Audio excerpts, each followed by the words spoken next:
A very good evening to you and welcome to the late edition and a warm welcome to our SABC Plus viewers. I'm Mpho Sotole. It's great to be with you this evening. Plenty to expect as we bring you some analysis as we take a look at the Patriotic Alliance threatening to pull out every coalition it has with the ANC. We expand that with a political analyst. We also take a look at the latest developments in the US as US President Donald Trump has bashed the UN, calling it all sorts of names, failing, outdated and not fit. So we'll also bring you some analysis within this hour. But first, a look at the top stories. Now is the time to choose. It's not enough to know what the right choices are. I urge you to make them.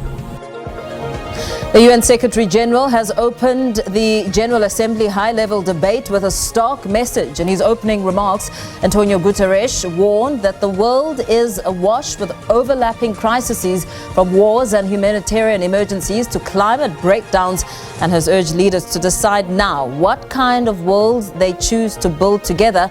This year, as the UN marks its 80th anniversary, Guterres called the institution's founding after World War II, when nations created the UN as a practical strategy for the survival of humanity.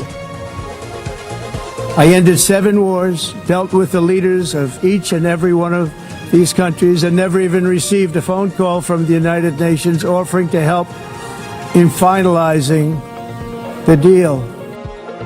President Trump's speech, filled with familiar grievances and false claims, that has criticized the UN as ineffective. Speaking before him, the UN Secretary General warned that the organization's principles are under siege. President Trump questioned the United Nations mission and lectured its member nations in a meandering speech before the General Assembly, boasting about his record and assailing the UN as ineffective. In a nearly hour-long address, he sought to portray himself as the only leader who could solve the world's problems. It is quite strange it was first in my career to see a minister angry that police have done a good job, because here police have arrested somebody that is linked to the killing of a councillor, and he was angry and that they took over this docket. National Police Commissioner General Fannie Masemola says the objective behind Police Minister Senzo Mchunu's disbandment of the political killings task team became clear after the arrest of Vusimuzi Matlala, an alleged cartel member who was nabbed by the team. Masemola wrapped up his testimony at the Madlanga Commission on Tuesday.